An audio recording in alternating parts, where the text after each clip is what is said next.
Honey used to be trusted like medicine, not treated like candy. This is why medieval honey was a superfood, while now honey can be dangerous. For thousands of years, honey had a legendary reputation. People called it liquid gold. It was not just something sweet, it was something powerful. Honey preserved food. It helped wounds heal. It lasted for years without spoiling.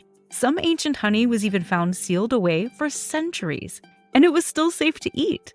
In medieval times, honey was part of daily life. Travelers carried it because it did not rot. Healers used it on cuts because it helped stop infection.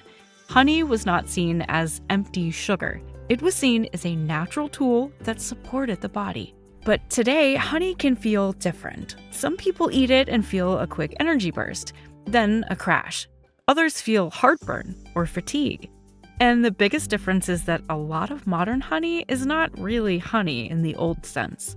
It is often processed, overheated, filtered too hard, and sometimes mixed or diluted in ways that the label will not clearly explain. The bees lived a different life.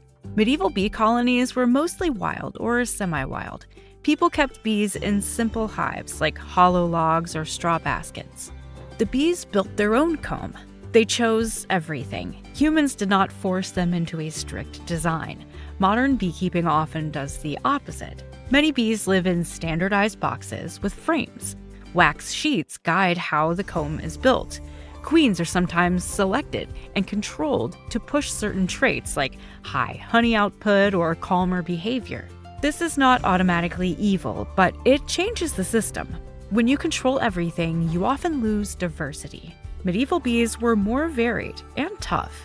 Modern bees can become dependent on constant management, and when the bees are stressed, honey quality can suffer. The bee diet used to be diverse. A medieval hive usually had access to many plants, wildflowers, trees, herbs, shrubs, different blooms across the seasons.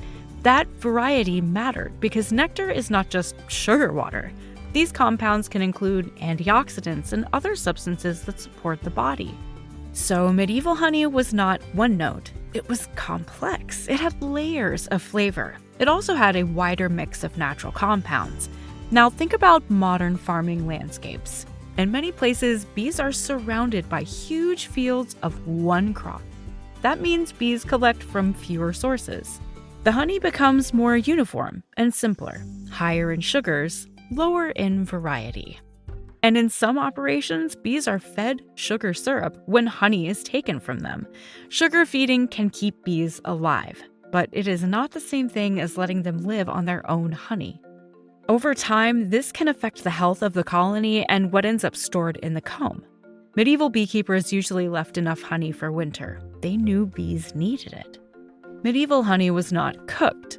This is one of the biggest differences. Medieval honey was collected in gentle ways. People cut out comb, then let the honey drip at room temperature. Or they crushed the comb slowly and strained it through a cloth. No high heat, no fast machinery. That meant the honey kept delicate parts that matter, like natural enzymes, tiny bits of pollen, and trace compounds from plants. Modern commercial honey is often heated. It is done to make honey runny, so it moves easily through pumps and filters. It is also done to delay crystallization because many shoppers think crystallized honey is bad. But heating can damage the very things that make honey special. Enzymes can break down, aroma compounds can fade. What remains is still sweet, but it can become less active and less complex. So the honey becomes more like syrup. Honey today is filtered so hard it loses the good stuff. Nobody wants bee wings in their jar, but some honey is filtered so finely that it removes pollen, and pollen matters. Pollen contains nutrients. It also carries clues about where the honey came from. When pollen is removed, honey becomes harder to trace. That can be convenient for an industry that blends honey from many sources or wants a uniform product. But for you, it means you may be losing part of what made honey a superfood in the first place.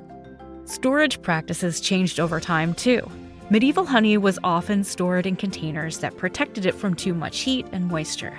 It was kept cool and sealed. it aged slowly. Modern honey can sit for long periods in warehouses. Heat exposure during storage can further reduce activity and flavor. So even if the honey started out decent, it can become weaker over time. All this matters to your body. Even medieval honey had sugar. The difference is how the body experiences it. Traditional honey came with more than sweetness. It carried enzymes, pollen, plant compounds, and natural complexity. These parts can slow the sugar hit and change how the body responds. When honey is heavily processed, it can act more like a fast sugar source. Blood sugar rises quickly. Then energy drops and hunger returns. Some people feel tired or foggy after. And if honey contains residues from pesticides or antibiotics used in some types of industrial beekeeping, that adds another burden. Your body now has to deal with more than sugar. That is where the danger idea comes in. That modern honey can become a misleading food.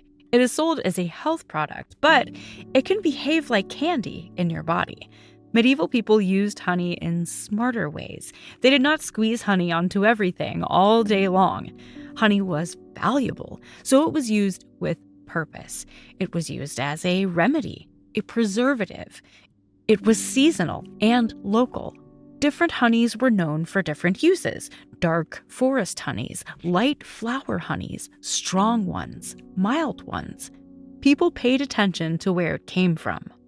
Today, most people buy one jar labeled with a vague name and expect it to taste the same forever. That pushes the market toward uniform honey, which often means more blending, more heating, and more filtering. If you want honey that is closer to the medieval version, there are a few simple signs to watch for. Look for honey labeled raw, which usually means it still contains its natural enzymes. Lightly filtered or unfiltered honey is another good sign, and a bit of cloudiness is completely normal.